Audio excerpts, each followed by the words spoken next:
네, 오늘 말씀은 그리스도의 십자가와 선교적 삶에 대한 이야기입니다. 먼저 본론으로 들어가기 전에 이제 좀 국제 정세에 대한 얘기들을 좀 하고 가도록 하겠습니다. 이제 지금 우리가 살아가는 시대를 보면서 세계화가 끝나가고 있다. 세계화가 이제 종말을 맞이했다고 분석하는 사람들이 많습니다. 물론 이 어떤 미래를 예측하거나 하는 건 굉장히 어려운 일이고 또 이제 뭐 잘 맞지도 않습니다. 그러나 이제 세계화가 이제 막을 내리고 있다고 보는 전망이 좀 우세한 것 같습니다. 사실 세계화는 이 부작용도 굉장히 많았지만 뭐 지역 문화를 이제 좀 깨뜨린다든지 뭐 이런 여러 가지 또 뭐 이게 대기업이 또 착취한다든지 뭐 이런 부작용도 굉장히 많았습니다. 하지만 그 세계화는 가난한 나라들의 경제 성장을 이끌었다는 그런 측면을 또 부정할 수가 없습니다. 어쨌든 이제 세계화가 좋았던 것은 국가가 서로 의존하는 분위기를 만들었다는 것입니다. 자국의 공장이 있는 나라에 전쟁이 나면 그건 피차 손해이기 때문에 평화를 추구할 수밖에 없는 그런 평화의 시대가 잠깐 인류사에 존재했었던 것이죠. 덕분에 한국 경제도 성장할 수 있었습니다. 그 기간 동안에 해외 선교도 급증했습니다. 세계와 맞물려서 한국의 이 교회들이 선교사를 많이 보냈고 한류도 일어날 수 있는 배경이 바로 세계화라는 것에 있었습니다. 그런데 이제 세계화는 그 기술의 평준화를 불러 왔습니다. 제3세계에 심겨진 그런 기술들, 사람이 다 똑똑하잖아요. 그래서 이제 그 기술들을 습득하고, 그래서 이제 더 이상 이제 선진국의 기술을 굳이 이제 갖다 써야 될 이유를 못 찾는 나라들이 이제 많이 생겨나게 된 것입니다. 중국도 미국이나 이런 선진 기술들을 빠르게 습득했고 따라왔어요. 그죠? 지금은 뭐 중국산이라고 해서 아직도 뭐 문제가 있긴 하지만, 그러나 곧 이제 뭐 어떤 수준을 넘어설 것 같습니다. 베트남도 삼성이 들어가서 참 너무 고맙다고 했던 때가 엊그제 같은데, 이제 우리 다 배웠으니까 너 나가라. 이렇게 해가지고, 굉장히 서로가 힘든 그런 시기도 겪었습니다. 이 말은 무슨 말이냐 하면 서로가 서로를 필요로 하지 않는 상황이 이제 도래하게 된 것입니다. 중국은 미국의 기술에 더 이상 의존할 필요가 없게 됐습니다. 또 중국의 경제 성장으로 또 중국에서 만들어내는 물건들이 더 이상 값싸게 유지되지만은 않을 것이었습니다. 그렇습니다. 이래서 이제 미국은 이 상황이 굉장히 못마땅합니다. 사실 미국의 후원으로, 또 미국이 또 그 덕분에 잘 산 것도 있었지만 미국의 후원으로 전후 유럽이 재기할 수 있었어요. 일본을 부강하게 만들었고, 또 무역 적자에도 불구하고 중국과 무역을 계속했음에도 중국은 미국에 대해서 굉장히 적대적이었죠. 그러니까 와중에 미국은 계속해서 약해지고 있었습니다. 미국의 수많은 나라들이 경제적인 이익을 위해서 다른 나라의 기업들을 세웠고, 그 기업들이 외국에 나가 있으니까 자국의 공장들이 문을 닫는 이런 일들이 일어났습니다. 그래서 디트로이트라든지 거기 한때는 굉장히 잘 사는 나라였지만 완전히 이제 폐허가 되는 일들이 일어납니다. 그래서 이제 미국 안에서는 이제 국수주의, 자국 중심주의가 발흥하게 된 것이죠. 그 와중에 트럼프가 나타난 거예요. 트럼프가 이거 왜 우리가 망하고 있는데 우리가 세계를 위해서 헌신할 필요가 없다. 우리부터 잘 먹고 잘 살자. 그래서 이제 외국에 있는 기업들 다 들어와라. 그리고 미국에서 공장을 두지 않으면 수출을 또 제대로 못하게 하고 벌금 부과하겠다, 세금 부과하겠다. 이런 정책들이 이제 트럼프 이후로 시행되고 있는데, 바이든이 그런 걸 철회할 줄 알았는데 오히려 이제 강화해 나가고 있는 그런 상황입니다. 그래서 미국에서도 공화나 민주나 뭐 누가 잡든 다른 나라들에게서는 뭐 크게 달라지는 상황이 없는 것입니다. 내가 왜 여러분이 다 아는 이런 얘기를 하느냐, 요 다음 얘기를 하고 싶어서입니다. 그래서 이제 미국도 성장하고 중국도 성장하고 러시아도 성장하고 유럽도 성장하고 다극화되는 거죠. 무슨 말인지 아시겠습니까? 다극화되면 세계 전쟁이 일어났었거든요. 그래서 이제 이 다극화되는 상황이 지구상에 서로가 서로를 막 불편하게 여기는 그런 상황이 이제 막 도래하기 직전이었는데, 이제 우크라이나와 러시아의 전쟁이 터진 것입니다. 그 와중에 중국의 굴기, 그다음에 미국의 자국 중심주의, 그다음에 유럽과 러시아가 친해지고 막 이런 여러 상황들 가운데 우크라이나와 러시아의 전쟁이 터졌어요. 어떤 사람들은 이제 이 전쟁을 미국이 부추겼다. 이렇게 보는 사람도 있어요. 근데 결과적으로 그거는 저는 이제 확실하게는 아직은 잘 모르겠어요. 어쨌든 미국이 일본을 약화시킨 것처럼 유럽을 약화시키고 러시아를 약화시키기 위해서 전쟁을 일으켰다는 설들도 있어요. 그 정확한 건 제가 이쪽 전문가가 아니기 때문에 잘 모르겠어요. 어떤 결과적으로 보면 우크라이나와 러시아가 전쟁을 하잖아요. 전쟁을 하게 되면 러시아에서 싼 에너지를 이제 공급받아서 유럽이 조금 부강하게 살 수가 있었는데 그게 끊어지는 거예요. 그럼 누가 약해져요? 유럽이 지금 약해지고 있어요. 유럽이 한때 EU 또 영국도 거기 들어가 있었기 때문에 굉장히 이제 미국과 대등한 세력이 될까 안 될까 사람들이 호기심이 거기 있었거든요. 근데 유럽에서 잘 사는 영국이 이제 빠져버리니까 이게 좀 흐지부지하게 된 거죠. 거기다가 독일이 이제 러시아의 가스를 막 갖다 쓰고 강해지려고 하는 와중에 이 전쟁이 터진 것입니다. 그러면 미국의 입장에서는 이제 신이 하나님이 주신 기회인 거예요. 유럽도 약해지고 있죠. 러시아도 약해지고 있죠. 중국은 고립될 수밖에 없는 그런 상황에 처한 거예요. 그래서 지금 미국은 중국을 어떻게든 주저앉히려고 하고 있습니다. 전쟁도 불사하겠다. 뭐 이런 입장을 천명하고 있습니다. 이 와중에 북한 정말 위대한 나라입니다. 이 와중에 북한은 미국 본토를 때릴 수도 있다. 핵이 날아갈 수도 있다. 이걸 계속해서 힘을 과시합니다. 이거 무시할 수도 없어요. 핵 떨어지면 그거 어떻게 하겠습니까? 그죠? 그러니까 이제 굉장히 이상한 어떤 희한한 시대가 우리들 앞에 우리 민족이 이렇게 국제 무대의 중심이 되리라고는 아무도 생각을 못했는데 여러모로 문화적으로나 어떤 면으로나 이렇게 중심이 되는 상황이 또 재밌기도 합니다. 다극화되어가는 세상이 이제는 서로가 중심이 되겠다고 선언하고 패권을 가지기 위해서 다투고 있습니다. 이 중국의 시진핑은 이제 그 공산주의 근본주의자이거든요. 이 공산주의를 이슬람 신앙처럼 믿고 있어요. 그래서 이제 시진핑의 목표는 뭐냐 하면 사회주의를 전 세계로 수출하겠다 이거예요. 특별히 약한 나라들부터 수출하겠다. 이게 이제 시진핑의 목표이기 때문에 서방 세계가 중국을 이제 그냥 내버려 둘 수는 없는 그런 상황인 거죠. 어떻게 일단 1인 독재 또 군국주의로부터 이제 자유를 얻어가지고 겨우겨우 이제 100년 정도 살았는데 또다시 이 군국주의의 어떤 막 망령이 막 되살아나는 걸 참을 수가 없잖아요. 그러니까 이제 미국이 중국을 견제할 수밖에 없는 그런 상황이 됐고 지금 하는 걸 보면 중국을 완전히 주저앉힐 때까지 아마 어떤 일들을 하게 될 것 같은 예감이 드는데 이건 모르죠, 뭐. 이거는 역사는 어떤 변수들이 나타나서 어떻게 굴러갈지 모르기 때문에 이건 잘 알 수는 없습니다. 제가 이런 말하는 이유는 세계화는 종말을 맞이하고 있다는 것입니다. 그리고 미국의 어떤 전략은 어쩌면 통할 수도 있습니다. 그래서 미국 중심의 사회적인 질서가 전 세계에 이제 통용이 될 때까지 어떤 혼란이 지속되리라는 건 그거는 뭐 공부를 안 해도 생각해 볼 수 있는 거죠. 미국이 자신의 욕망을 실현할 때까지는 온 세계가 어두울 것이다. 왜냐면 달러를 가지고 있잖아요. 근본이제가 아니잖아요. 달러를 가지고 있으니까 완전 뭐 망하지 않는 나라가 돼 있는 거죠, 이미. 그러니까 그렇습니다. 그러면 그 와중에 우리는 어떻게 되느냐? 힘들어지는 거죠. 우리는 이게 몇 년이 될지 모르겠어요. 한번 이런 어떤 변화가 딱 일어나면 10년, 20년에 정리가 잘 안 되거든요. 오래 갈 수도 있습니다. 굉장히 오래 갈 수도 있고 아니면 뜻밖의 어떤 또 사태들이 일어나가지고 뜻밖의 빨리 정리가 될 수도 있기는 합니다.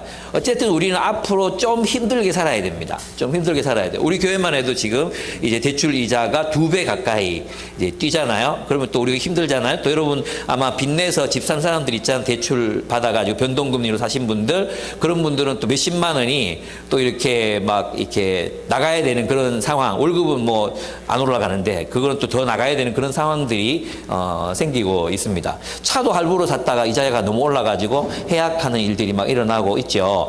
그러니까 이런 어떤 세계에서 일어나는 일들이 우리들에게 굉장히 심각한 영향을 미칩니다. 이것은 이제 우리가 눈으로 보게 되는 현상들입니다. 우리가 눈으로 보게 되는 국제 정세이고 또 이런 상황도 우리 참 힘들겠구나 이렇게 우리 생각할 수 있습니다. 그런데 성경은 뭐라 말합니까? 이 세상을 다스리시는 분은 하나님이시다라고 말합니다. 저는 이 부분에서 이제 고민이 많이 있었습니다. 요즘에 뉴스 제 정서가 자꾸 화가 너무 나. 내가 항상 화가 나 있는 거예요, 화가.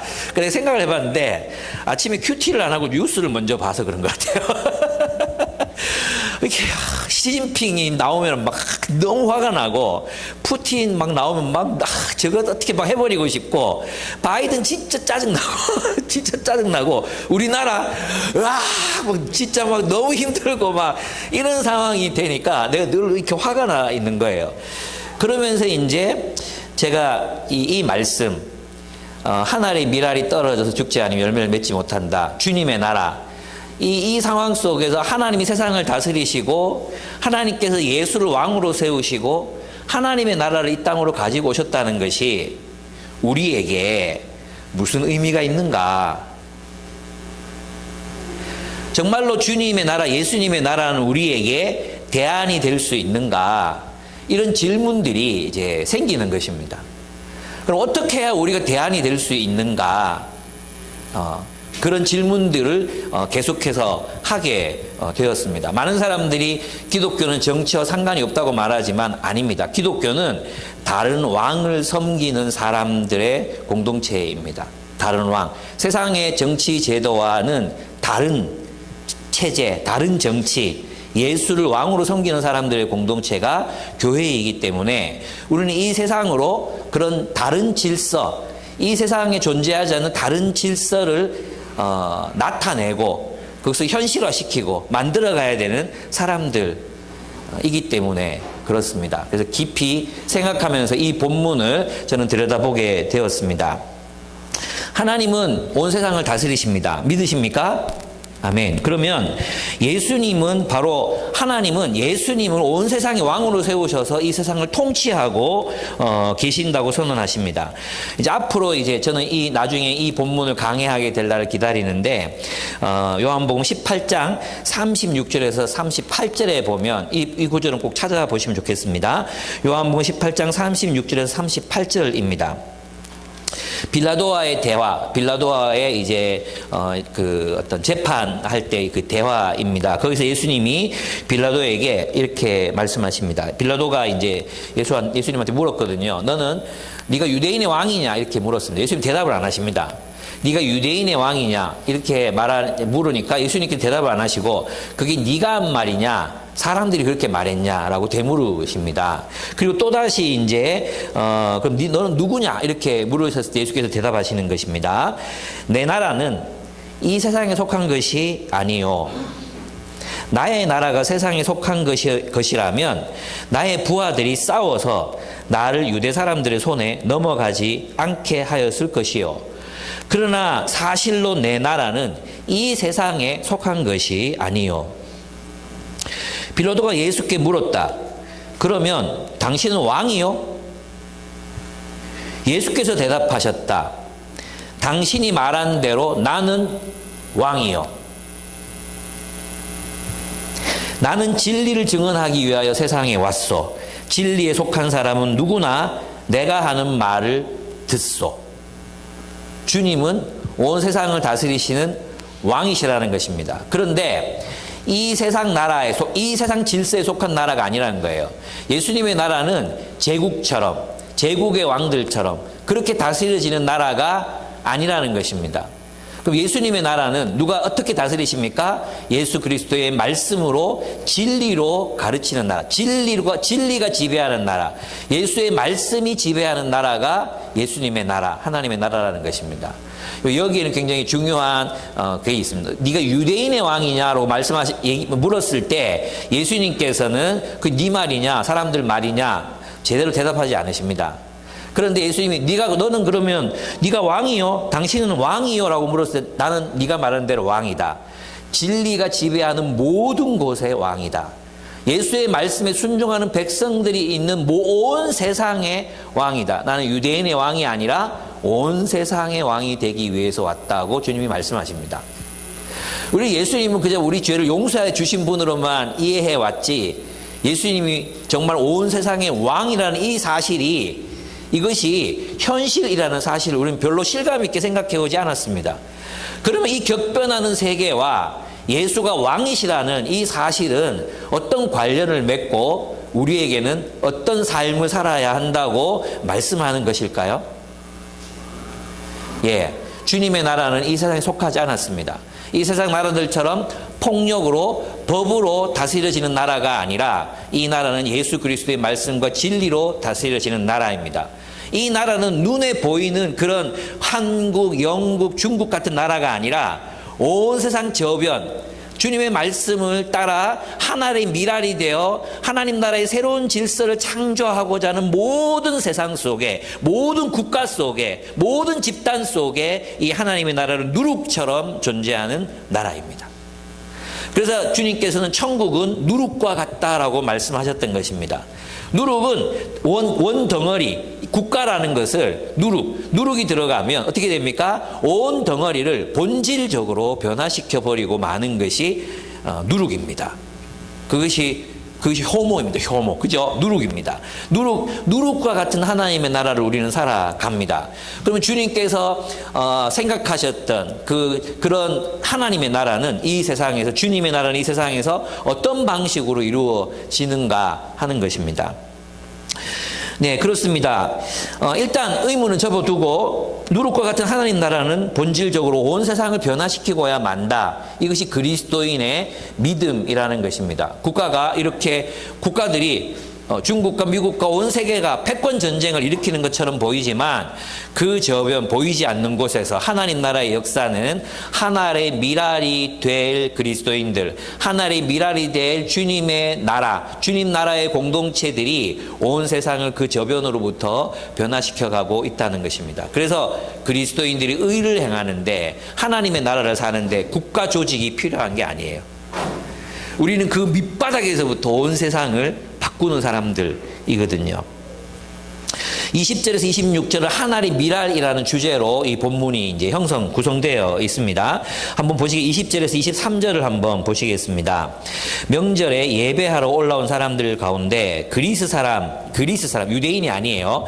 그리스 사람 몇이 있었는데 그들은 벳세다 출신 빌립에게로 가서 청하였다. 선생님, 우리가 예수를 뵙고 싶습니다. 근데 선생님이라고 번역했는데 이게 이제 헬라어로 보면 큐리에라고 돼 있어요. 주라고 돼 있어요. 그러니까 이 당시 주라는 표현은 그냥 윗사람을 부르는 어떤 표현이었다. 미스터 이런 표현이었다 정도로 아시면 돼요. 다른 성경을 번역할 때도 이제 그냥 이 큐리에라는 말에 너무 큰 의미를 부여하는 것을 조금 좀 맞는 해석은 아니다. 이렇게 좀 생각해 볼 수 있습니다. 어쨌든 그렇습니다. 선생님, 우리가 예수를 뵙고 싶습니다. 이렇게 말합니다. 왜 빌립을 찾아갔을까요? 갈릴리 벳세다는 헬라어 유대어가 공통적으로 아람어 이런 게 쓰여지는 지역이었어요. 그래서 왜냐하면 이게 그리스 로마 문명에 가장 큰 영향을 받는 지역이 갈릴리 지역이었거든요. 그래서 빌립이라는 이름도 헬라 이름이에요. 그리스 이름이에요. 그리고 안드레라는 이름도 그리스 이름이에요. 그래서 아마 이들은 그리스 말을 쓰는 사람들이었을 것 같아요. 그래서 그리스 말을 할 줄 아는 빌립을 찾아가서 예수를 만나게 해달라고 이렇게 요청했던 것 같습니다. 그리고 빌립을 안드레에게서 말하고 안드레와 빌립은 예수께 그 말을 전하였습니다. 그랬더니 예수께서 말씀하십니다. 인자가 영광을 받을 때가 왔다는 것입니다. 23절, 인자가 영광을 받을 때가 왔다. 이 말은 무슨 말씀이겠습니까?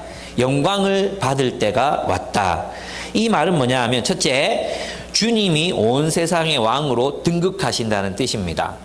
영광을 받을 때가 왔다. 내가 이제 하나님이 보내신 메시아로 인정되고 하나님이 나를 메시아로 왕으로 임명하시고 나를 온 세상의 왕으로 세우시는 날이 가까이 왔다. 다가왔다. 이 말을 의미합니다. 근데 이 구절이, 이 본문이 왜 그리스 사람들이 오고 나서 예수님이 말씀하실까요? 그것은 무슨 말이냐 하면 이제 이 왕은, 하나님이 세우신 이 왕은 이스라엘의 왕이 아니라 온 세상을 다스릴 왕으로 등극하시기 때문에 이 본문을 여기 배치하는 것입니다. 구약 성경에 보면 하나님께서 온 세상의 왕으로 경배받으시는 날에 대한 비전이 계속해서 선지자들에 의해서 제시되고 있었거든요. 섬들이 앙망하고 에돔의 남은 자들, 시리아의 남은 자들, 그리고 저 아프리카의 남은 자들이 주님께로 돌아오는 환상과 비전을 선지자들이 계속 말씀했거든요. 근데 이제 그리스 사람이 예수께로 와서 예수를 뵙고 싶다 했을 때 이제 드디어 예수께서 온 세상의 왕이 되시기, 유대가 아니라 유대를 넘어서서 온 세상의 하나님 나라를 세우시고 그 나라의 메시아가 되시기 위해서 오셨기 때문에 그것을 보시고 이제 내가 영광을 받을 때가 왔다 이렇게 말씀하시는 거예요. 그러면 우리가 보통 보면은 영광 이러면은 뭐가 생각이 납니까? 이제 드디어 예수께서 온 세상을 정복하고 지배하고 군림할 것이라는 생각을 하잖아요. 근데 우리는 영광을 얻는다 그러면 그런 거 윗자리에 올라가지고 지배하고 다스리고 정복하고 이기는 걸 생각하거든요. 그런데 이 본문에서 예수님께서는 우리의 상식을 완전히 깨버리십니다. 뭐라고 말씀하십니까? 내 인자가 영광을 받으러 왔다 이렇게 했으면 이제 내가 드디어 왕관을 받고 저 로마를 쫓아내고 그리고 온 세상의 왕이 되어서 온 세상을 지배하고 다스리게 된다 이렇게 말씀하시는 게 아니에요. 24절 보세요. 24절. 내가 진정으로 너에게 말한다. 밀알 하나가 땅에 떨어져서 죽지 않으면 하늘 그대로 있고 죽으면 열매를 많이 맺는다 이렇게 말씀하세요. 내가 죽을 거라는 거예요. 내가 영광을 얻을 때가 왔다. 그러면서 이제 내가 죽을 것이다 이렇게 말씀하시는 것입니다. 왜 그렇습니까? 한 알의 밀알로, 예수님의 나라는 한 알의 밀알처럼 예수께서 죽으심으로 온 세상의 죄와 더불어 죄를 끌어안고 죽으시고 그리고 다시 부활하셔서 이 세상을 향해서 새로운 세계를 창조하시기 때문입니다. 그죠? 그래서 십자가를 통해서만 하나님의 나라가 세워질 수 있기 때문에 예수님은 하나님의 밀알이 되고자 하시는 것입니다. 여러분, 예수님이 세우시는 나라는 세상의 제국과 같이 폭력과 힘과 지배, 법치, 법의 강제적인 어떤 힘의 행사 이런 어떤 강제력으로 하나님 나라가 세워지는 게 아니거든요. 그죠? 그럼 뭘로 세워집니까? 하나님의 나라는 철저한 십자가의 희생, 사람들을 사랑하는 사랑, 그리고 용서, 섬김을 통해서 세워지는 나라이거든요. upside down kingdom. 낮은 자, 어린아이와 같이 지극히 작은 자, 그들이 다스리는 나라, 즉 그들이 섬기는 나라. 하나님의 나라는, 예수님이 세우신 이 하나님의 나라는 이 세상 국가, 제국들과 달라요. 이 나라는 오직 무엇 위에 세워질 수 있습니까? 십자가 위에 세워질 수 있는 나라예요. 십자가가 기초가 돼야 돼요. 십자가의 삶을 통해서 희생하고 용서하고 나누는 삶, 사랑하는 삶, 그 삶으로 세워져야 하기 때문에 한 알의 밀알이 땅에 떨어져 죽어야 되는 거예요. 죽으면 이 예수를 따라 살아가는 다른 밀알들, 제자들이 열매를 맺게 돼. 이 나무에서 예수가 심으신 그 십자가 위에 세우신 그 공동체에서 열매가 맺혀지잖아요. 그게 누구예요? 여러분인 거예요. 그게 바로 여러분인 거예요. 우리인 거예요. 그럼 우리가 맺혀지잖아요. 그럼 우리는 또 누구를 따라요? 예수를 따라서 한 알의 밀알이 되는 거예요. 그죠? 그러면 하나의 밀알이신 예수께서 기대하시는 것은 밀 심은데 뭐 나요? 밀 심은데 뭐 납니까? 강냉이 납니까? 밀 심은데 밀 나잖아요. 그러면 밀을 심어서 예수님의 제자들이 십자가의 삶을 따라서 살면 또 뭐가 생겨나? 밀이 나타나서 그 밀이 또 떨어져서 어떻게 해야 돼요? 떨어져 죽어야 돼요. 죽으면 어떤 일이 일어납니까? 또다시 하나님 나라의 공동체가, 예수의 십자가 공동체가 세상으로 출현하는 것입니다. 그래서 하나의 밀알이 땅에 떨어져 죽어야 되는 거예요. 여러분, 죽지 않으면 하나님의 나라가 세상 속으로 임하지 않습니다. 여러분, 누군가를 용서하는 일, 용서하는 일, 죽는 겁니다, 그게. 내가 나에게 내 마음의 상처를 입힌 사람들 찾아가서, 미안하다고, 내가 마음에서 그 사람들을 용서해주고, 내가 너 때문에 많이 힘들었지만, 너와 잘 지내고 싶다. 다 잊고, 새롭게 관계를 시작하고 싶다. 이렇게 말하는 거, 그 얼마나 힘든 일입니까? 물론 여기는 시간과 단계가 필요해요. 뭐 당장에 막 이렇게 하라는 뜻이 아니에요. 그렇지만 어쨌든 용서를 한다는 것은 어떤 뜻입니까? 되게 힘든 일이에요. 죽는 것 같은 일이에요. 여러분, 누군가를 용서하는데 안 죽고 용서가 됩니까? 내 자존심도 내려놔야 되고요. 그죠? 내 이 복수심도 내려놔야 되고요. 그렇잖아요. 부부싸움 하고 나서 용서해 본 적 없는가 봐. 용서를 하려면 죽어야 돼요. 예, 죽어야 돼요. 또 있습니다. 그죠? 사랑을 하려면 어떻게 해야 됩니까? 내가 가진 것을 위험을 무릅쓰고 나누어야 돼요. 나눠야 돼요. 초대교회 공동체 함께 나눴잖아요. 그 굉장히 위험한 일이었어요. 나는 이렇게 나누는데 저 사람은 자기 거 챙기면, 그죠? 저 사람은 자기 거 챙기면, 그럼 나는 실컷 나누는 다른 사람 자기 거 챙기면, 이거 얼마나 위험한 일입니까? 자기 인생은 손해를 보잖아요. 그러니까 누군가를 사랑한다는 것도 사실은 죽음을 무릅쓰지 않고는 불가능한 일인 거죠. 누군가를 섬기는 일도, 또 특별히 자기를 희생하는 일도, 그죠? 십자가를 지는 누군가의 삶을 통해서 그를 따라 살아가는 또 다른 사람들과 함께 하나님의 나라가 이 세상에 생기는 거예요. 그러니까 하나님의 나라는 국가 권력을 통해서 세워질 수가 없어요. 불가능해요. 국가 권력은 철저하게 폭력에 기원하고 있기 때문에 폭력이 없으면 국가가 유지되지 않거든요. 경찰력, 군사력, 이거 다 폭력이란 말이에요. 힘이란 말이에요. 힘에 기반하고 있기 때문에 이런 힘을 기반으로는 국가가 정의로워져서 정의를 행할 것이다. 그럼 불가능하다는 거예요. 그럼 예수님의 전략이 무엇인가? 예수님의 전략은 예수를 따라 십자가의 삶을 사는 사람들의 공동체를 온 세상 속에 마치 이 종이를 이렇게 올려놓고 밑에서 불을 지르면 이 종이가 군데군데 이렇게 막 타들어가서 다 타버리잖아요. 그런 것처럼 근원적인 혁명을 일으킬 사람들을 부르고 계신 거예요.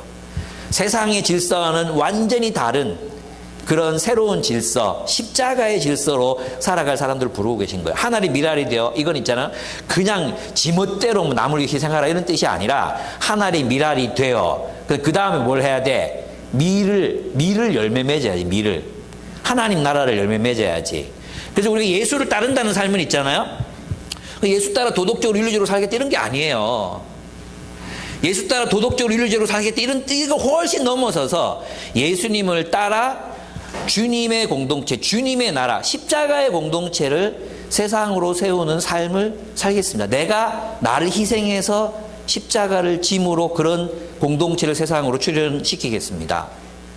그런 공동체를 창조하는 인생을 살겠습니다. 이게 제자도예요. 제자도. 예수를 왜 따라요? 공자 따르듯이 따르는 게 아니라니까. 공자 따르듯이 그렇게 따르는 게 아니란 말이에요. 우리가 칸트를 추종하듯이 그렇게 추종하는 게 제자도가 아니에요. 예수님은 실제적으로 이 세상에 정치적인 공동체, 예수님을 왕으로 모시는 공동체, 예수님의 말씀이 지배하는 공동체, 사랑과 희생, 용서가 지배하는 공동체, 그런 정치적인 공동체를 세상으로 세우기 위해서 죽으셨어요. 그래서 에클레시아라는 거예요. 에클레시아. 종교적인 어떤 집단이 아니라 정치적인 공동체로서 예수를 따라 사는 공동체를 세상으로 출현시키는 것. 그게 제자도의 본질이라고 할 수 있습니다. 그래서 여러분을 통해서 어떤 공동체가 보다 더 하나님 나라에 가까워지고 있습니까? 만약에 여러분의 공동체가 하나님 나라에 가까워지고 또 주님이 말씀하신 평화의 공동체, 사랑의 공동체가 되고 있다면 누군가가 썩고 있는 미랄처럼 지금 죽고 있는 겁니다. 그걸 누군가가 하지 않고서는 결코 여러분의 공동체가 하나님의 나라를 살 수도 없고 누릴 수도 없습니다. 안 썩겠다고 난 안 죽을래 그러면은 하나 그대로 남는다 그랬어요. 예수님이 죽지 않으셨다면, 아마도 십자가를 지지 않으셨다면 예수님이 세우시는 나라는 이 세상 여느 나라나 똑같은 나라가 될 수밖에 없는 거예요. 제 말 이해됩니까? 예수님이 세우시는 나라는 그런 나라가 아니었어요. 예수님이 세우시는 나라는 본질적으로 이 세상과는 완전히 다른 나라를 세우시기를 원하셨어요. 하나님의 나라, 하나님의 나라를 세우기를 원하셨던 것입니다. 그러니까 여러분을 통해 그런 평화의 질서, 사랑의 질서, 용서의 질서가 눈으로 보이게 가시적으로 여러분의 공동체 속에서 나타나고 있습니까? 저는 몇몇 자매들이 어떤 자매들 막 화해시키려고 사람 만나고 설득하고 맛있는 거 사주고 마음 풀어주고 했던 이야기를 들었습니다. 여호수아 산지 안에서. 그래서 결국은 화해했고 마음을 풀었다는 얘기를 들었습니다. 와, 얼마나 감사했는지 모릅니다. 와, 정말 우리 교회 살아있구나. 꼭 리더를 안 해도 있잖아요. 그렇게 살면 돼요, 그렇게. 이러면 또, 나 리더 안 해. 지희, 서지, 나는 리더 안 해. 이런 생각하면 안 되고. 당신은 반드시 리더를 해야 돼.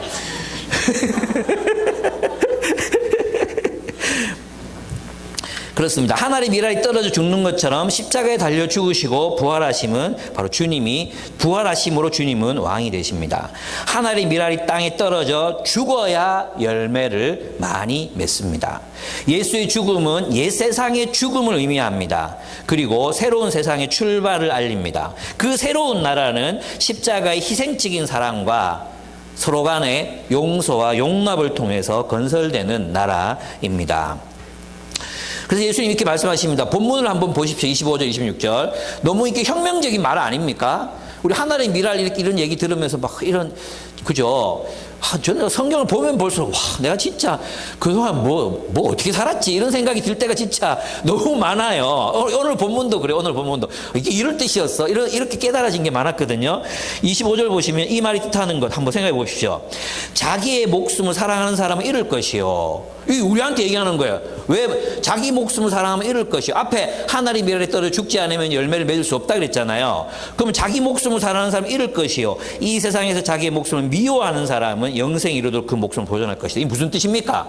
죽으라는 거예요. 우리 보고. 예수 따라오는 삶은 죽는 거다. 이 말이 뭐예요? 나처럼 십자가를 지라는 것입니다. 너를 위해 살지 말고, 너 자신의 야망을 이루기 위해 살지 말고, 너 자신의 꿈을 이루기 위해 살지 말고 나와 함께 죽자는 것입니다. 내 나라를 세워라. 주님의 나라를 세워라. 나를 섬기려거든. 나와 함께 하나의 미랄이 되어 죽자는 것입니다.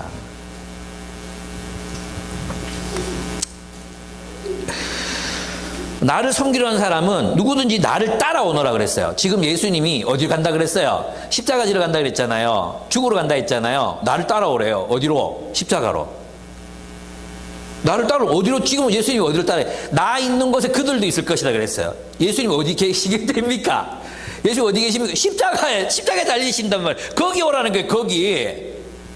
와, 미치겠네 진짜. 아니 예수님 따르면 잘 먹고 잘 살고 마음의 평화를 누리고 뭔가 뭐 하나님 인도를 받고 뭐 때 되면 시집가고 장가가고 그런 거 아니었어요? 예수 잘 믿으면 뭐 잘 되게 해준다며 그런 거 아니었어요? 근데 예수님이 나를 섬기려거든, 나를 구주로, 나를 메시아로 믿으려거든, 나를 따라오너라. 나를 따라와야 돼. 주님을 따라가야 돼. 어디를 따라가야 돼? 주님 지금 어디 가고 계십니까? 십자가를 향해 걸어가고 계시잖아요. 가야 돼. 그도 내가 있는 곳에 그것도 함께 있을 것이다. 십자가에 함께 있게 되잖아요. 그러면 주님께서 그를 영화롭게 하실 것이다. 이렇게 말씀하시는 거예요. 그러므로 우리가 예수님을 따라 십자가를 지는 삶이 없이는 우리가 영화롭게 될 수 없다는 것입니다. 영광을 얻을 수 없다. 주님이 우리를 높이실 수 없다는 뜻입니다. 그렇죠. 내가 있는 곳에는 나를 섬기는 사람도 나와 함께 있을 것이다. 누구든지 나를 섬기면 내 아버지께서 그를 높여주실 것이다. 이랬어요. 예.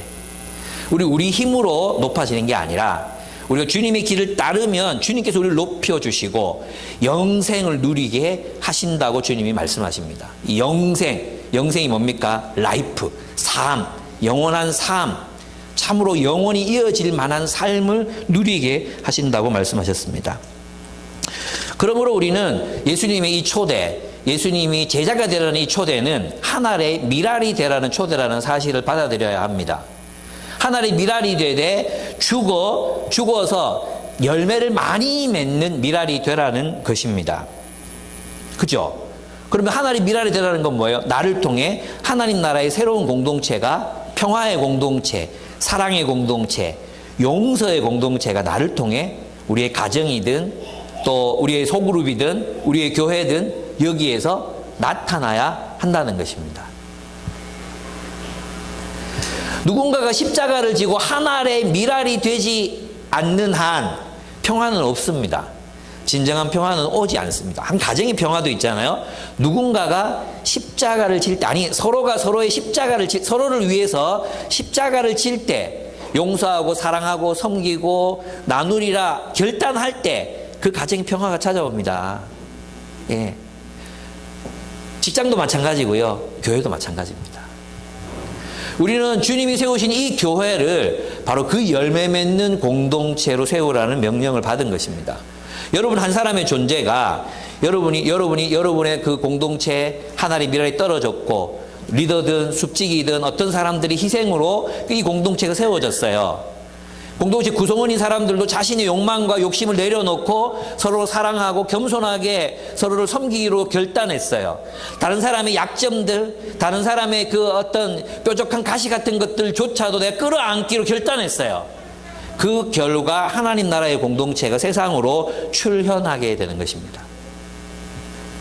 주님은 우리를 그 삶으로 따라오라고 우리를 부르고 계시는 것입니다. 그래서 우리는 예수를 따라 하나의 미랄이 되는 삶을 살아야 하는 것입니다. 하나의 미랄은 십자가에서 죽으시고 새로운 하나님 나라의 공동체를 창조하는 사람입니다.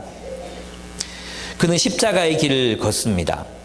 용서하는 일은 십자가를 지고 죽는 일과 같습니다. 그러나 때때로 우리는 용서하지 않고 마음에 칼을 품고 삽니다. 사랑을 위해 나누는 일, 이건 죽는 일입니다.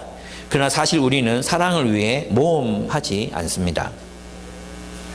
십자가를 져야 되는데, 우리 지난 시간에 제가 한번 얘기했죠.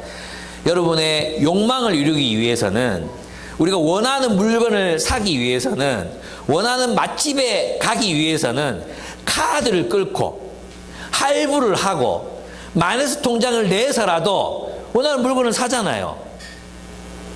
안 해봤습니까? 마치 낯선 것처럼, 한 번도 안 해본 것처럼, 장바구니 안 담아본 사람들처럼 지금 저를 쳐다보시는데, 그죠?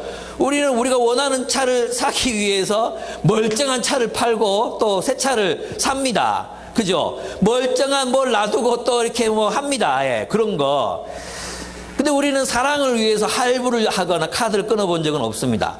사랑을 위해서 마이너스 통장을 내본 적도 없어요. 네.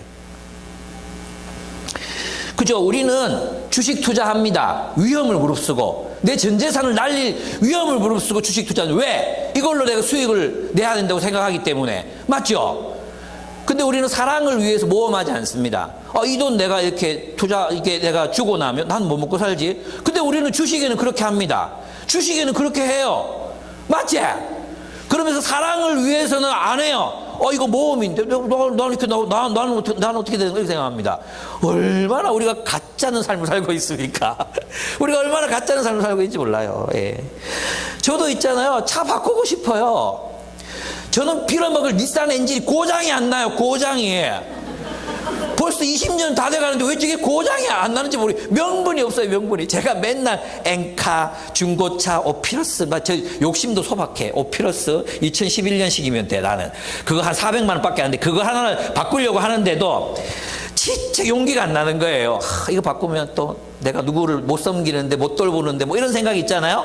그런 생각이 아내한테 늘 이제 주일날 예배 마치고 가정에서 있잖아. 차가 보이잖아. 저게 오피러스인데 이쁘지? 좀 이쁘지? 그러면 이제 그 아내가 옆에서 뭐라 그런지 아십니까? 우리 애마 듣는다. 우리 애마 SM520 우리 애마 듣는다. 그런 소리 하지 마라. 이 차가 우리를 위해서 얼마나 헌신했는지 자꾸 그런 소리 하는 상처받는다. 그러는 거예요. 저도 알아요. 제가 이렇게 말은 하면서도 저는 차를 바꾸지 못할 겁니다. 왜? 그 돈이면 누군가를 섬기고 사랑해야 되는데. 저는 생각해 봤어요. 우리 집이 빚이 좀 있거든요. 근데 그 빚 가운데 대부분이, 아주 상당한 부분이, 누군가를 섬기기 위해서, 또 교회를 섬기기 위해서 제가 빚을 낸 거더라고요. 감동이 됐어요. 제가. 제 삶에, 김유복. 빚졌다고 내가 자랑하는 게 아니라, 그래도 너 그만큼 너 잘 살았다. 우리는 빚을 충분히 갚을 능력이 있습니다. 우리는 진짜 돈도 하나도 없었는데 우리 자산 있잖아요. 자산을 또 계산해 보니까 와, 빚 다 갚고도 한 3억 남더라고요. 우리 부자죠. 우리 저축한 것도 없는데 3억이 남더라고요. 예. 부럽죠. 네. 죽는다는 건 그런 겁니다. 차를 막 바꾸고 싶은 욕망이 일어나는데 그때 멈출 수 있는 것. 예수님도 그렇게 하셨습니다. 섬기는 일은 죽음과도 같은 것입니다. 왜냐하면 그것은 나의 시간과 재정을 내놓아야 가능하기 때문입니다. 하나님 일하리 죽는다는 게 무슨 뜻이겠습니까? 용서하고 내 욕망을 죽이고 나누고 날마다 죽노라. 욕망을 죽이고 나눔을 선택하고 그죠? 사랑하기 위해서 쉬고 싶은 시간 좀 빼서 또 사람들을 만나고 시간을 내고 가정을 개방하고 또 누군가 같이 또 여행을 떠나고 뭐 이런 거 아니겠습니까? 그죠? 그게 죽는 거 다 십자가 지는 거예요. 각자 도생의 삶, 국가들도 이제 각자 도생하겠다 그러고 또 모든 사람 다 각자 도생하겠다고 그래. 각자 도생. 그렇게 살면 어떻게 한다고 해서 목숨을 잃어버린다고 얘기했어요. 그 세계, 각자 도생하는 세계가 결국은 지옥이에요, 지옥. 예. 주님이 우리를 거기서 해방시키셔서 사랑의 공동체로 부르셨단 말이에요. 그래서 사랑하며 살아야죠. 하늘에서 소리가 들리는 장면이 이제 27절, 29절에 나오잖아요. 근데 예수님이 이제 기도를 하십니다. 나는 이 구절을 보고 진짜 위로를 많이 받았습니다. 27절을 보면 지금 내 마음이 괴로우니 무슨 말을 하여야 할까? 아버지, 이 시간을 벗어나게 하여 주십시오 하고 말할까? 예수님도 이게 어려웠던 거야. 예수님도 십자가를 지는 게 어려웠던 거예요. 하나님의 아들 예수님도 남을 위해서 십자가를 지는 거야. 내가 저 새끼들을 위해서 십자가를 져야 하더니 이게 너무 마음이 힘드셨던 거예요.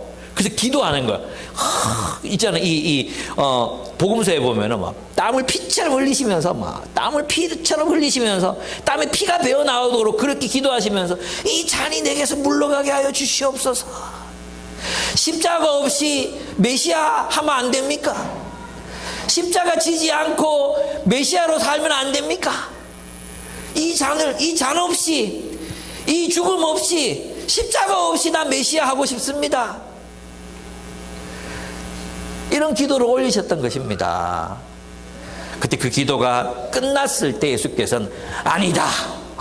이 말 한마디, NO! 이 말 한마디 들어있는 예수님의 그 응축된 고뇌와 그 마음의 결단과 막 그 어떤 이게 막 느껴지십니까? 이 본문을 보십시오. 아니다. 이럴 때 이게 뭐 앞에 그 있잖아요. 아버지 이 시간을 벗어나게 하여 주십시오 하고 말할까? 아니! 이런 게 아니에요. 이 본문은 이게 아니에요. 아버지 이 시간을 벗어나게 하여 주십시오 하고 말할까? 아니다. 이거예요, 이거. 아니다. 나는 바로 이 일 때문에 이때에 왔다. 이 결단 정말 감수하기 싫고 감당하기 싫고 너무 어렵게 느껴지고 힘들지만 기도함으로 아니다. 나는 이 일을 위하여 왔다. 그리고 아버지의 영광을 구하는 기도를 올려드립니다. 예수님께도 어려웠는데 여러분과 저한테는 얼마나 어렵겠습니까? 그래서 저는 여러분이 좀 분에 넘치는 차를 사도 용서해 줄 수 있습니다. 용서해 줄 수 있습니다. 분에 넘치는 뭐 이렇게 카메라 이런 거 사도 제가 용서해 줄 수 있습니다. 예수님도 어려운데 여러분 얼마나 어려우시겠어요? 근데 여러분이 쭉 그렇게 살면 안 됩니다. 계속 그렇게 살면 안 됩니다. 아시겠죠? 예. 차를 한번 샀으면 20년 뭐 이렇게 예, 이건 농담이고요. 경제적으로 생각하면 또 이렇게 생각해봐야 돼. 계산하고 생각할 게 좀 있습니다. 네, 그건 나중에 또 얘기하고 싶습니다.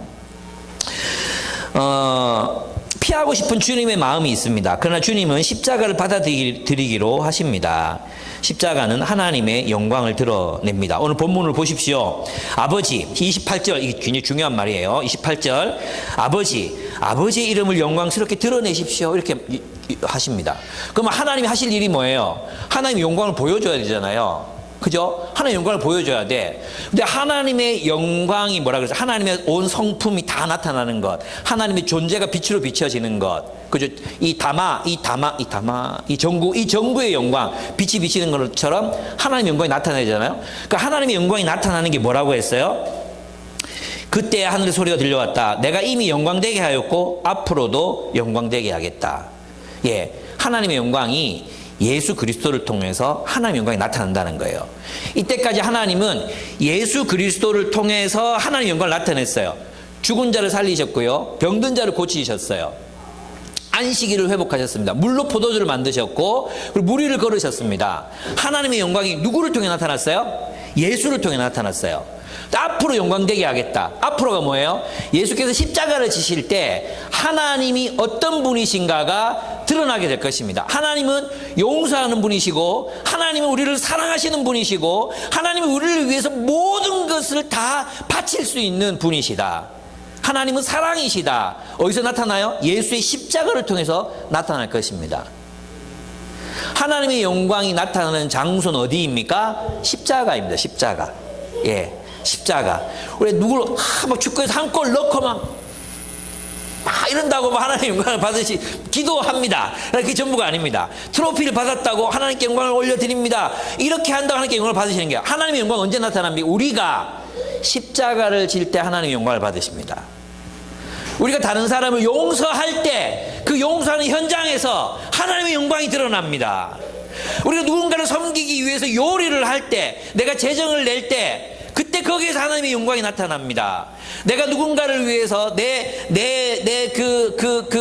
통장에서 내 돈을 빼내서 누군가에게로 보낼 때 그 인터넷 선상에 하나님의 영광이 나타나는 것입니다. 누군가 외로운 사람을 만나는 그 장소, 그 카페, 거기에서 하나님의 영광이 나타나는 거예요.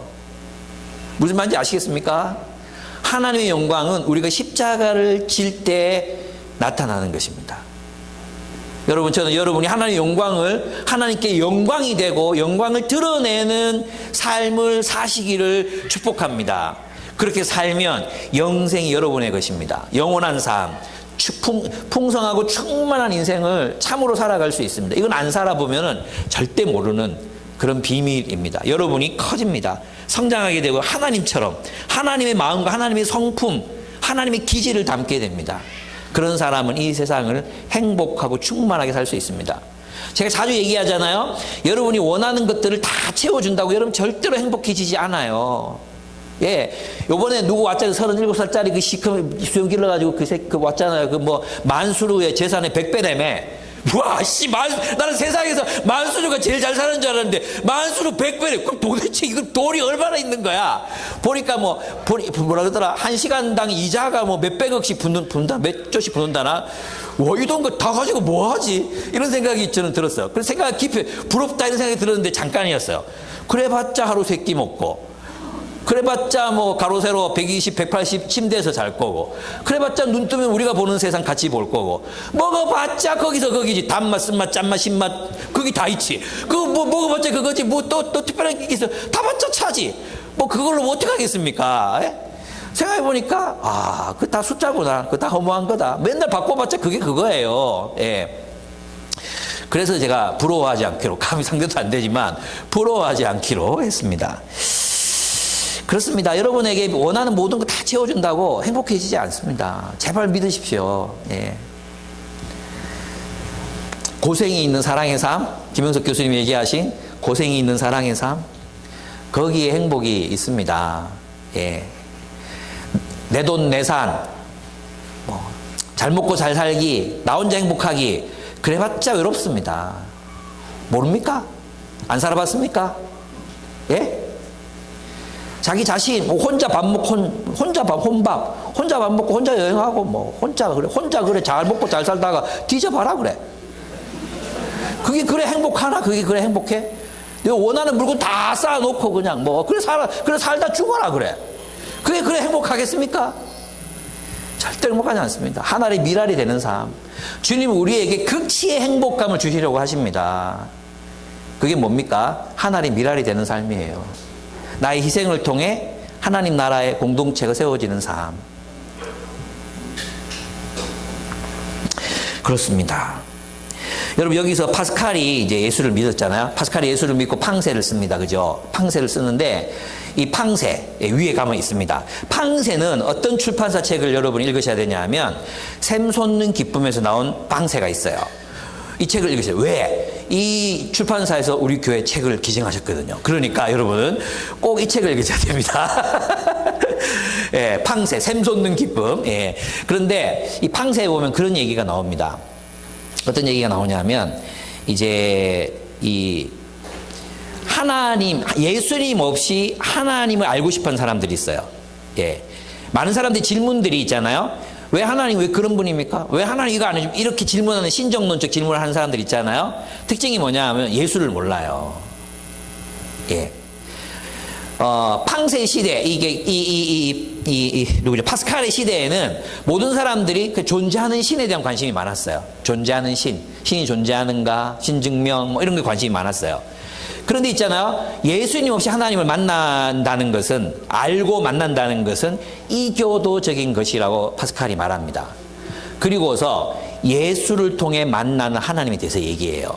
거기에서 불의 경험을 하는 거예요. 지적으로 하나님을 만나, 지적으로 하나님을 알고 하나님의 존재를 증명해서 나는 신이 있다고 믿어. 그게 기독교 신앙이 아니라는 걸 발견한 거예요. 기독교 신앙이란 예수를 통해 하나님을 만나는 거예요. 예수님, 예수 그리스도를 통해 하나님을 만나는 거예요. 십자가에 달리신 하나님의 영광을 보고 하나님이 어떤 분이신지를 아는 거예요. 예수님이 없이는 도무지 우리가 하나님을 알 수가 없어요.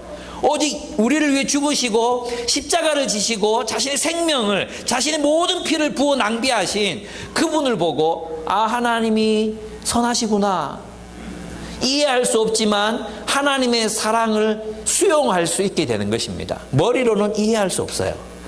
예수의 십자가 대신 예수를 보고 아, 하나님이 나를 사랑하시는구나. 이걸 알게 되는 거예요. 나를 사랑 안 하셨다면 그렇게 하실 수가 없었지. 나를 위해 죽으셨지. 하나님이 그런 분이구나. 하나님이 그런 분이시구나. 여기에서 불의 경험이 나오는 겁니다. 아브라함의 하나님, 이삭의 하나님, 야곱의 하나님. 아시겠습니까? 그저 존재하는 하나님이 아니라, 그저 존재하는 하나님이 아니라 예수 그리스도의 하나님.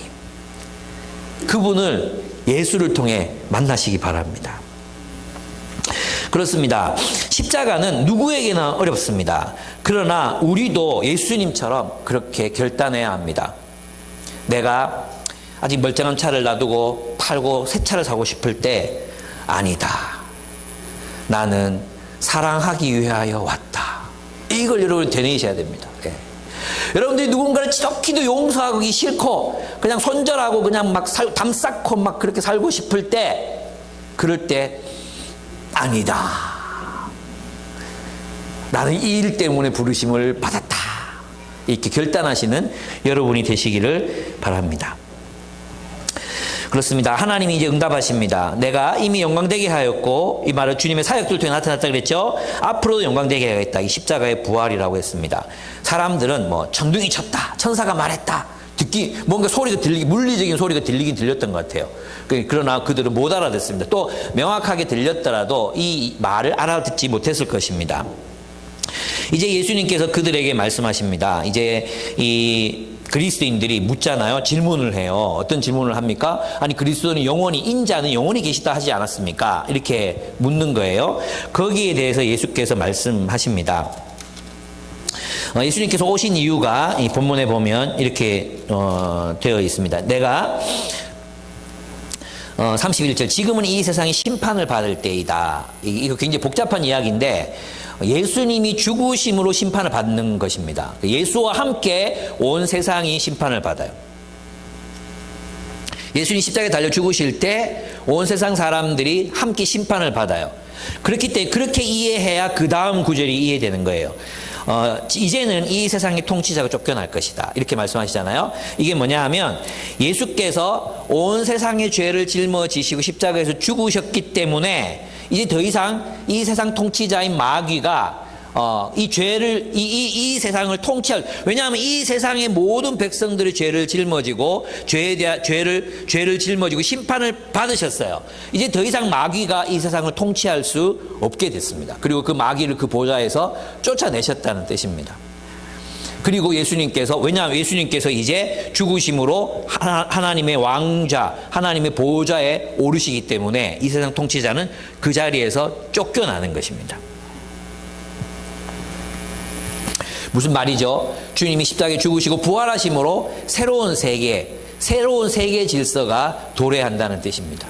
하나님 나라가 도래한다는 뜻입니다. 그래서 이제 그 그리스인들에게 예수님이 말씀하시죠. 빛이 있는 동안에 빛의 자녀가 되라는 것입니다. 이 빛이 있다는 것은 이 그리스인들에게는 내가 있을 동안에 이런 뜻일 거예요. 내가 있을 동안에 빨리 나를 믿고 빛의 자녀가 되라 이런 뜻일 것이고, 또 하나는 뭐냐 하면 예수께서 가시면 성령을 보내셨고 성령과 함께 예수의 공동체가 있잖아요. 그 예수의 말씀이 비치는 동안이 계속해서 빛이 있는 동안에예요. 언젠가 이 세상은 종말의 때를 맞이할 것이고 그 이후로는 기회가 없어요. 그죠? 또 빛이 있는 동안이라는 말은 우리가 살아있는 동안에라고도 할 수 있어요. 살아있는 동안. 우리가 죽으면 더 이상 기회가 없다는 뜻입니다. 그래서 빛이 있는 동안에 빛을 믿고 빛의 자녀가 되라고 주님 말씀하십니다. 정말 아름다운 말씀이신데요. 35절. 예수께서 그들에게 대답하셨다. 아직 얼마 동안은 빛이 너희 가운데 있을 것이다. 빛이 있는 동안에 걸어다녀라. 어둠이 너희를 이기지 못하게 하라. 어둠 속을 다니는 사람은 자기가 어디로 가는지를 모른다. 어둠이라는 말은 이기적인 삶, 용서하지 못하는 삶, 지배하는 삶, 세상의 권력에 기대는 삶, 이런 삶들이 다 어둠 속에 살아가는 삶이라고 할 수 있습니다. 어쩌면 국가와 민족 혹은 나라에 사로잡혀 있는 그런 삶이라고도, 국가에 기대어 사는 삶이라고도 말할 수 있습니다. 요거는 이제 톨스토이가 얘기한 거예요. 톨스토이는 이제 굉장히 좀 무정부주의 같은 이야기들을 많이 합니다. 요한도 사실은 그렇습니다. 요한도 사실은 이제 무정부주의자 같은 말을 많이 하거든요. 그러나 국가의 존재 자체를 부정하고 있지는 않아요. 요한도. 부정하고 있지는 않아요. 그런데 하나님의 나라가 그 국가 질서와는 상관없이 하나님 나라가 이 세상에서 편만하게 확산되어 갈 수 있다는 믿음을 가집니다. 톨스토이도 그랬어요. 톨스토이 기독교인이었기 때문에 기독교 신앙을 그렇게 말합니다. 그래서 똑같은 제목, 빛이 있는 동안에 빛 가운데로 걸어가라 라는 톨스토이의 작은 소설이 있습니다. 읽어보신 분 계십니까? 네, 우리가 이렇다니까. 그래서 나는 너무나도 이제 당당하게 틀린 내용이라도 막 말할 수 있는 이런 있습니다. 요것도 어디서 나왔냐? 요것도 이제 그 아까 샘 솟는 기쁨 여기서 기증해 주셨습니다. 그래서 곧 출판사에 나온 거 한번 읽어보시면 좋겠습니다. 번역도 좋고요. 제가 깜짝 놀랐어요. 진짜 번역도 좋고 굉장히 잘 썼어요. 그래서 그 책을 꼭 읽어보시면 좋겠습니다. 빛이 있는 동안에 빛 가운데 걸어라. 여기 보면 팜필리우스라는 이 어떤 주인공이 나와요. 이 주인공 철학을 연구하다가 어떤 스승 밑에서 같이 공부하다가 나갔어요. 나갔다가 그리스도인이 돼요. 팜필리우스가. 그리스도인 돼서 몇 년 후에 줄리우스라는 친구, 같이 문화에 있었던 줄리우스를 만나는데 어떻게 지내냐고 물었을 때 팜필리우스가 말하면 나는 공동체로 함께 지내고 있다. 그 사람들에게 내 쓸 것을 공급받고 나도 열심히 해서 그들을 사랑한다. 그러니까 나는 이제 사랑이 답이라고 믿는다. 이런 얘기들을 합니다. 그래서 줄리우스가 그 얘기를 듣고 충격을 받습니다. 아니 그런 삶이 가능하냐? 그런 삶이 가능하냐? 너는 그렇게 살아도 다른 사람들이 그렇게 안 살면 어떡하냐? 뭐 이런 식의 우리가 할 수 있는 그런 질문들을 막 이렇게 합니다. 그래서 팜필리우스는 자기 예수를 믿고 사랑으로 모든 것을 함께 나누는 교회 공동체를 사는 삶이 행복하다고 말합니다. 자신은 풍요롭고 필요한 모든 것을 채움받을 수 있다고. 그리고 그렇게 살아보니까 인생이 행복해지는 데는 그렇게 많은 어떤 재산이 필요한 게 아니더라. 이런 것들이 이제 이야기를 합니다. 그래서 참 행복하다. 이해가 안 되는 거죠. 이제 그 불신자였던 줄리우스는 이것이 이해가 되지 않습니다. 그런데 늘 그렇지만 이 줄리우스의 아내가 예수를 믿습니다.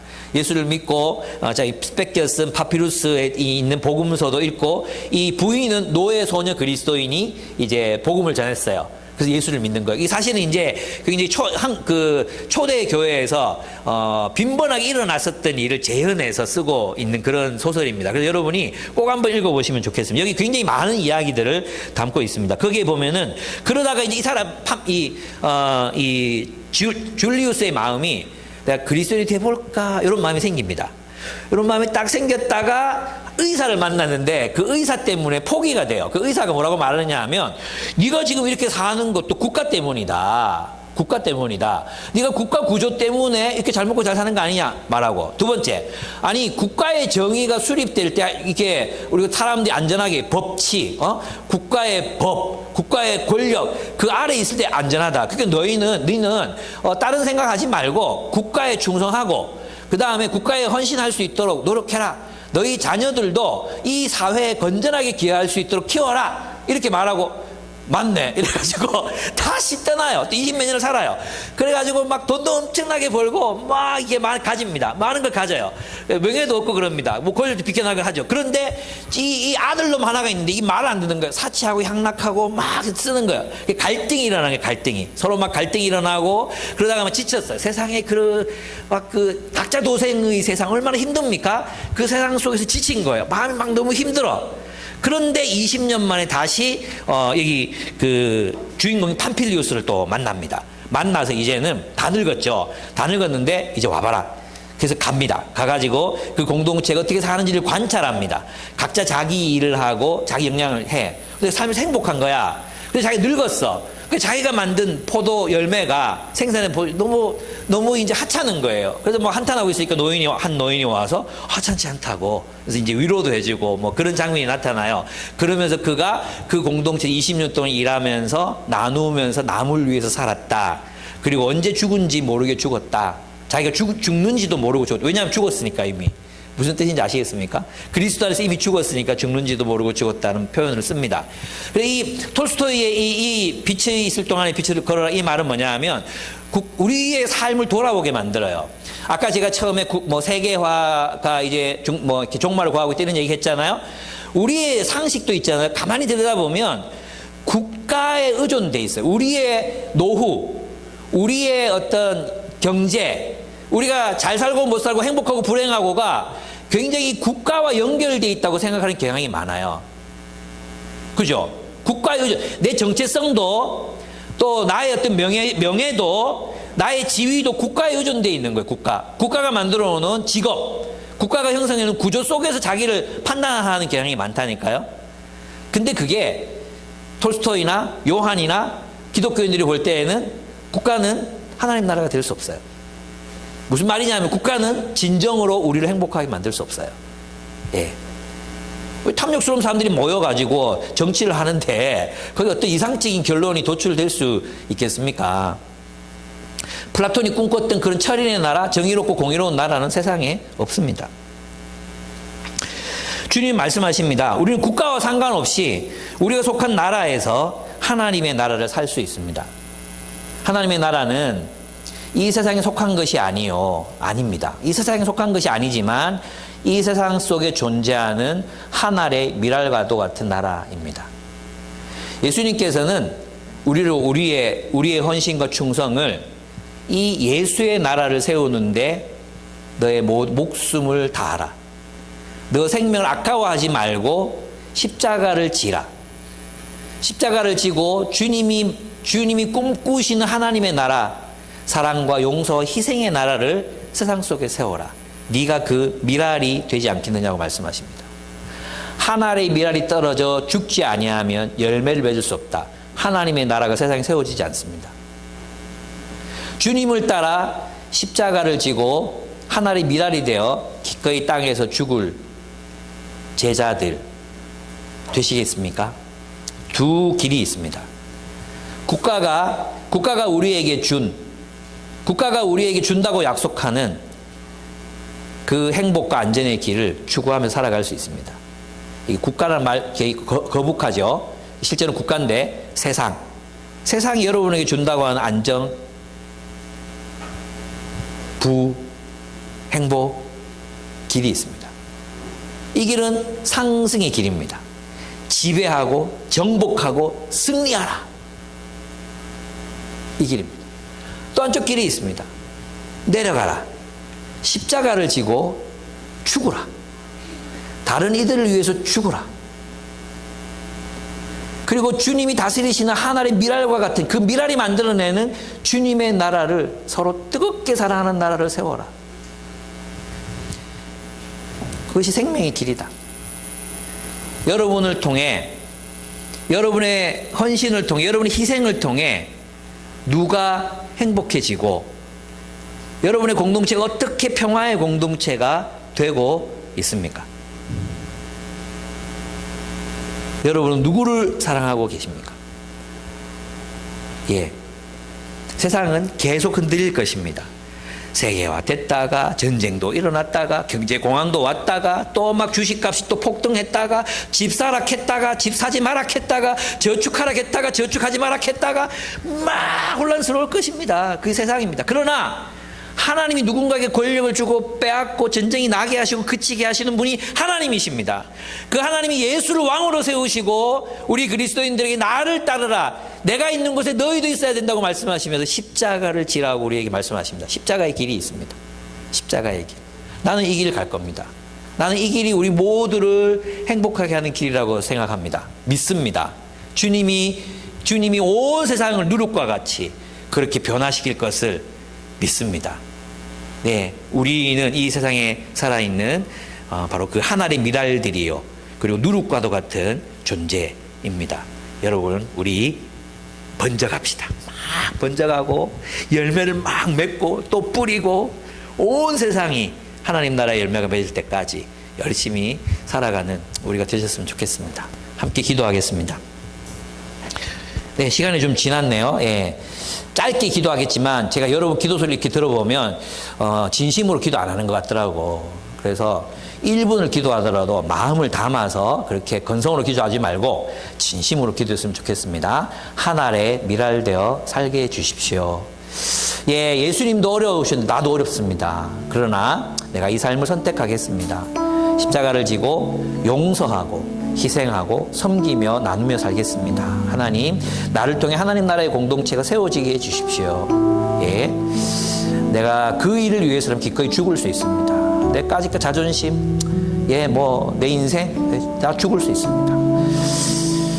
도와주십시오. 우리 주님께 간절히 좀 기도드렸으면 좋겠습니다. 기도하겠습니다.